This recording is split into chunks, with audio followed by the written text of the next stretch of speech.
इंदौर में भारतीय जनता युवा मोर्चा से जुड़े हुए कपिल गोयल और उनकी पत्नी के खिलाफ एमजी रोड थाने पर दूध व्यापारी के द्वारा 2 करोड़ रुपए की धोखाधड़ी किए जाने की एक रिपोर्ट दर्ज करवाई गई है। फरियादी को नकली बैंक एफडी भी थमा दी गई थी, जिसको लेकर यह पूरी एफआईआर दर्ज करवाई गई है। दरअसल बाणगंगा इलाके में रहने वाले दूध व्यवसाय के साथ में भाजपा युवा मोर्चा से जुड़े हुए कपिल गोयल और उनकी पत्नी के द्वारा 2 करोड़ रुपए की धोखाधड़ी किए जाने का मामला प्रकाश में आया है। वहीं पर इस मामले में फरियादी के वकील कृष्ण कुमार कुन्हेरे ने इस मामले की जानकारी देते हुए बताया कि कपिल ने राजनीतिक आवश्यकता और सॉफ्टवेयर कंपनी में इन्वेस्टमेंट करने के नाम पर लिखित दस्तावेज के आधार पर कपिल गोयल और उनकी पत्नी के नाम 1 साल के लिए 2023 में 2 करोड़ रुपए उनसे लिए थे।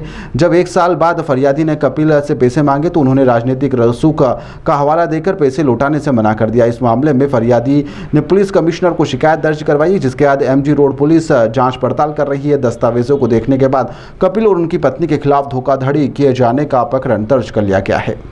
ये मनीमाता चौराहा निवासी इसमें पीड़ित है, उसका परिवार व्यापारी परिवार है। इस पीड़ित से सन 2023 जून जुलाई के अंतर्गत कपिल गोयल नामक व्यक्ति, जिसने स्वयं को भारतीय जनता युवा मोर्चा का नगर उपाध्यक्ष बताते हुए संपर्क करा था और संपर्क करने के बाद मेलजोल बढ़ाया। मेलजोल बढ़ाने के बाद में एक अन्य जो नगर के अध्यक्ष महोदय श्री सौगात मिश्रा जी, इनके संबंधों का हवाला देकर और उनको भी अंधकार में रखते हुए पीड़ित फरियादी से 2 करोड़ रुपये आर्थिक उधार रुपये पैसे मांगे थे। पीड़ित ने पूरे के पूरे 2 करोड़ रुपये इसको जिला न्यायालय इंदौर में लिखा पढ़ी करने के कपिल गोयल को दिए थे और उसने 31 मार्च 2024 तक वापस पैसा लौटाने का बोला था, लेकिन वो पैसा वापस नहीं लौटाया।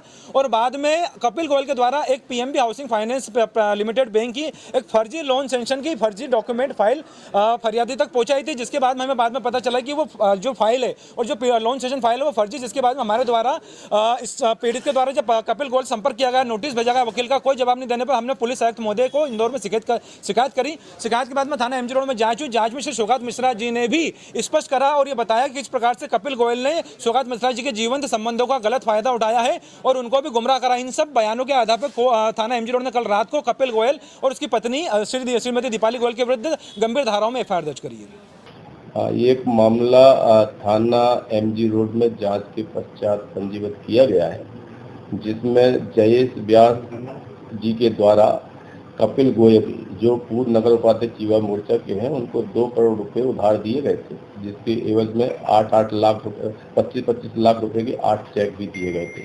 तो चेक बाउंस हुए, उसकी जांच थाना स्तर पर की गई थी, जिस पर से पाया गया था कि छल कपट पूर्वक और अमानत में खयानत की गई है, जिस पर से अपराध धारा सदर 420-406 का मामला पंजीबद्ध कर विवेचना में लिया गया है।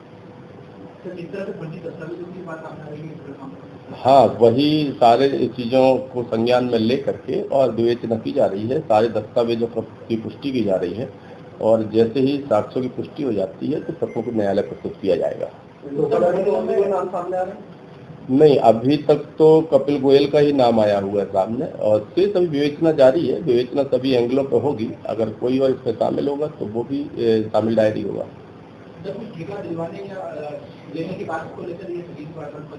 वो सभी तथ्य जो है विवेचना में है। मूल कारण क्या है लेन देन का, वो भी तथ्य सामने लाए जाएंगे। विवेचना पूर्ण करने के पश्चात ही प्रकरण को न्यायालय प्रस्तुत किया जाएगा। अभी तक तो ये चीज संज्ञान में नहीं आई हुई है। पूर्व का आपराधिक रिकॉर्ड भी देखा जाएगा। अगर वो होगा तो वो भी शामिल डायरी किया जाएगा।